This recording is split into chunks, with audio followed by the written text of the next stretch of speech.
Welcome back, friends, to Practical Healthy Living's On Topic. And today we're very fortunate to have as a guest with us, Dave Combs. And Dave, I want to wish you a very Merry Christmas. And the same to you, Alan. Thank you very much. You know, I've had a few authors on this program.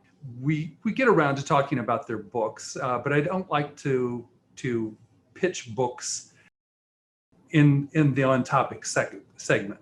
But today I'm kind of making an exception because this is such a beautiful story that I feel like it is a Christmas story.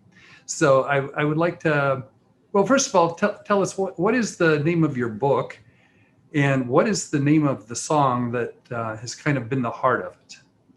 Well, my book is, it's called Touched by the Music. And it is about a song called Rachel's Song. It's how the story and music of Rachel's Song can transform or can change your life. Basically, it was the first song I ever wrote, and it generated so many stories over the years that I ended up having to write a book about it. It's just full of inspiring, touching stories about the music and how it has touched so many lives over the years. Can you take us back to the very beginning? Where did this start? Well, it started when I wrote a song in right after Christmas, actually, in 1980. It was like January 1981, and I had just lost my father, and I believe that the grieving process caused my emotions and energy and creative energy to be released. And my way of relaxing and releasing my feelings and so forth has always been to sit down at the piano, and I'll just sit there and play chords or play something. And that January I sat down and I played this song, and I played it from the beginning to the end. I couldn't believe it. I just played it. It was like the song had already existed, but I was just playing it. So I played it. I didn't think much about it. And my wife came home from work, and she said, "What's this song I got stuck in my head?" And I said, "Well," she hummed a little bit of it. And I said, "It doesn't have a name." And she said, "What? It doesn't have a name?" I said, "Yeah, I just something I made up." So she got all excited and had me write it down, which I did. And about 3 years later, some friends of ours had a little baby girl named Rachel. And we went to her christening service. And at the service, I got the inspiration to play this song that up to then had no name. I played it. And when I finished playing it, I said, from now on, this song will be called Rachel's Song in her honor. So that was the impetus of the beginning of Rachel's Song. I bet they were impressed and honored by that.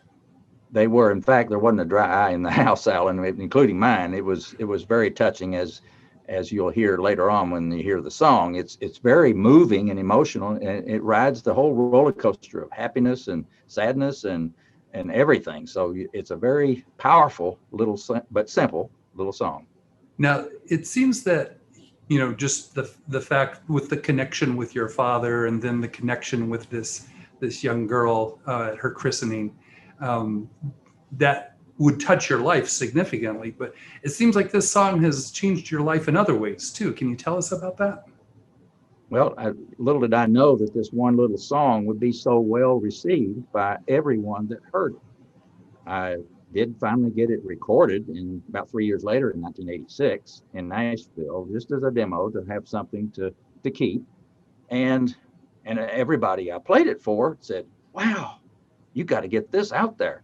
So I ended up, a friend of mine had a radio program, and he played it on his radio program, and phone lines at the station locked up, people wanting to play it again and that kind of thing. So it just generated so much enthusiasm and interest in the song that I knew I had something. but I didn't know exactly what that something was or what it would lead to.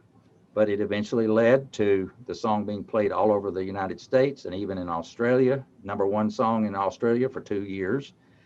And then it got I printed sheet music. People played it at weddings and so forth. So the song kind of took on a life of its own, and I began to see the potential here that maybe there's some business opportunity here for me, because I was working at Western Electric at the time, or AT&T, and so I've had a good career. So why would I think of leaving that to do my music full time, right?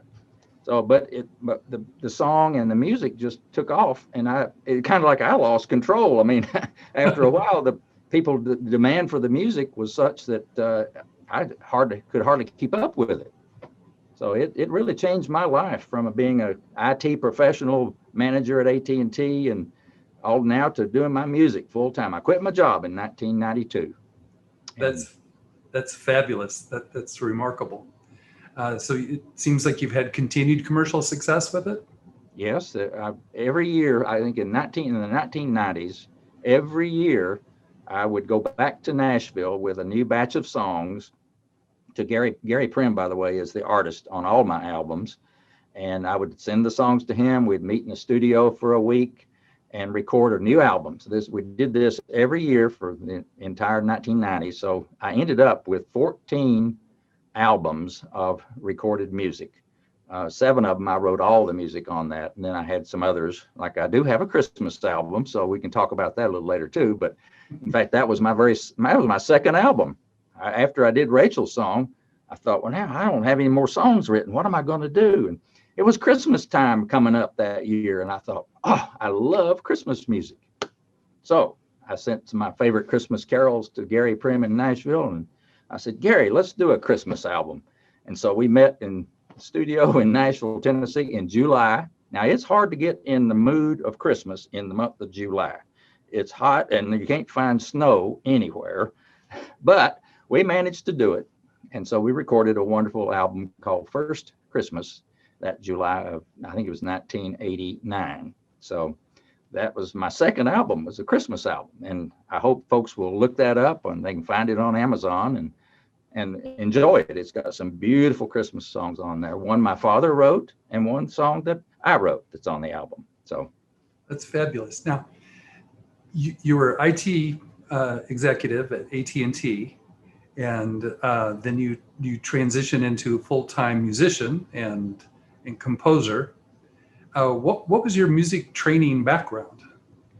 well, I'm from Tennessee. I'm from East Tennessee. And if those of your audience that may be or know somebody from Tennessee, that most Tennesseans can play some musical instrument.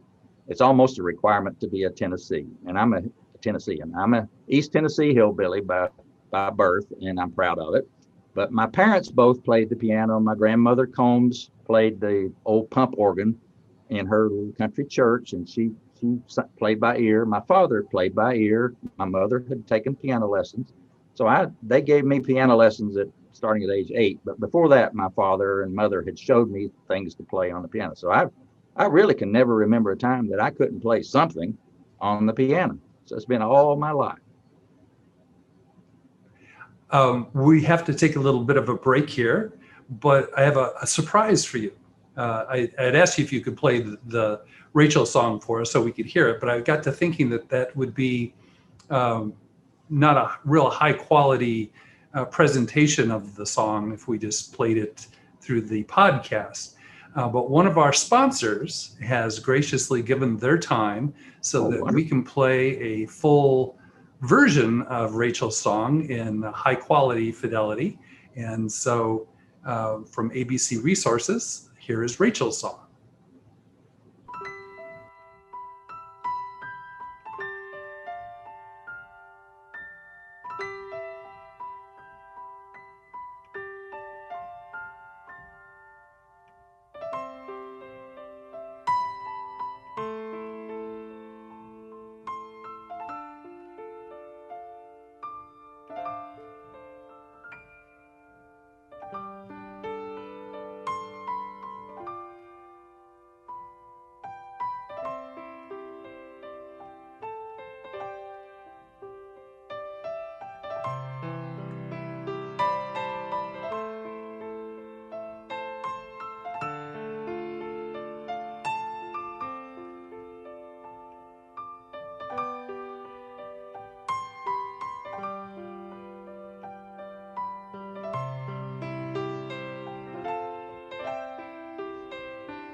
David. That is, and I shouldn't call you David because only your mother called you David.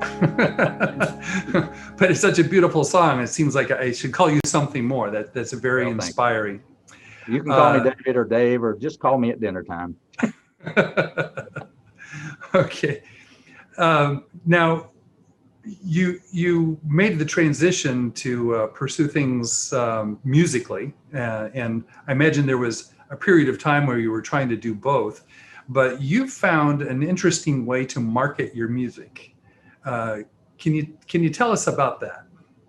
Yes, it was interesting because I, being naive and a regular business person, I thought my song just sounded great. Everybody loved it. I would just march into the record stores and they would say, "Oh, thank goodness you're here. We will take your song and we'll sell it," and blah, blah, blah. Boy, was I in for a rude awakening. They weren't interested in somebody that didn't have a name, already having a known name. And so I got nowhere with the standard way of selling music. And so I was fortunate to be working at AT&T, and behind me was a young lady who had a friend who owned a gift shop in Old Town Alexandria. Well, if you've been to Old Town Alexandria, you know it's a tourist town, lots of shops. Well, this shop was called America. She sold Americana kind of things, patriotic things. And so this friend of where I worked with gave her friend that owned the shop a Rachel song CD. Well, the Rachel song CD got played in that patriotic shop. It got rotated in the rotation with John Philip Sousa, and then Here Comes Rachel's song. Well, and what happened that's quite a mix. Oh, I tell you, talk about a shocker. So the owner of the shop called me, Jane, and she says, "Dave, you got to sell me some of these CDs because everybody wants to buy it. Every time it plays, everybody comes over and wants to buy it." I said, "Well, I guess I can." So I said, "I'll bring you some." So we took her a box full of CDs, and she played it and put it in a basket there at the cash register. And in about 4 or 5 days, she called me, "Dave, you got to bring me some more. All those are gone." I said, "Wow, what is going on here?" So anyway, every 4, 5, or 6 days, I'd be going down to Old Town Alexandria, taking her a box of CDs. Well, finally, the light bulb came on, and I said, "Well, maybe there might be other gift shops besides just this one that would do the same thing." So I got to looking around, and sure enough, there were other gift shops that when I gave them a CD of Rachel's song, they'd play it, and same thing happened. People that heard it wanted to buy it. So I got to going Linda and I would go into shops on a weekend and leave. I was like Johnny Appleseed with apple trees. I was giving out Rachel's song CDs by the dozen, and sure enough, almost every one of them ended up customers of mine that would play and sell my music. And so I ended up with needing to sell that concept across the whole country, but I didn't know where the tourist towns were in the United States. I knew where, Ellicott City, Maryland was. I knew where Gatlinburg, Tennessee was, but I didn't know in Kansas or Iowa or someplace out west. I didn't know where their tourist towns were. So I said, there's got to be a way to figure this out. And nobody had a list of that I could buy. And so I found a book that had every crossroad in the country. It was called the USA Marketing Guide, every crossroad and their population. And I also bought the mailing list, the Yellow Pages list of all the gift shops in the country. I think it cost me a couple $100, but it was worth it. Big printout this time. And so today that would cost you a little bit more. Yeah, probably would. But anyway, I went down that list. It was by city and alphabetical. And so I went down and I said, okay, Gatlinburg. There's 57 gift shops in Gatlinburg. Over in this other book, it said the population of Gatlinburg is 1,600 people. And the light bulb went off and said, there's no way in the world 1,600 people can support 57 gift shops. So that must be kind of a way to calculate where the tourist towns are. So I went through the whole country and found all these towns and counted gift shops. And I looked up population, put it in a database. Now, remember, I'm a computer geek kind of guy. So I created a database and I calculated the number of population per gift shop. And then I sorted the database in reverse order. And guess what? Like cream coming to the top, Gatlinburg right at the top of the list in Tennessee, Ellicott City, Maryland, or Old Town Alexandria, and every place that had but that ratio was small. That was a tourist town. So suddenly I had a very targeted list that I could call, and my hit rate went from 1 in 30 telling me yes to finally 1 in 5. Boy, that was a huge aha moment for me. And that's how I ended up. I called a ton of places and got my music sold in over 1,000 gift shops all over the whole country. That's a wonderful story, and is a testament to your creativity and in your computer skills. But it seems like there is also a certain amount of divine intervention with your story. Can you tell us about the Guidepost article? I certainly can, because that little article changed my life as well. I was back home in Winston-Salem, and I was answering the phone from people calling in wanting to order music, and I answered it, and this lady on the other lines wanted to order the music, and she was very inquisitive. She said, "Tell me more about your story about Rachel's song." And because she said it has meant so much to me, it's relieved my pain and everything, and tell me about it. So I told her the story of how I wrote Rachel's song and everything, and she interrupts me and she says, "Well, Dave, I have to confess, I am a writer, and I write stories for Guideposts magazine." Well, I knew all about little Guideposts magazine. It's wonderful. It's just feel-good stories, inspirational stories. And so she said, would you let me submit your story idea to Guideposts to see if they'd be interested in publishing an article about it? I said, well, sure. So she called me back a few days later, and we interviewed over the phone so she could get her information down about it. And in about a month or so, she calls me back and says, well, they're interested. They want me to help you do an article about this. So she wrote up the article for me, and it's under my name. And the article is called Two-Part Harmony in Guidepost magazine in September of 1994.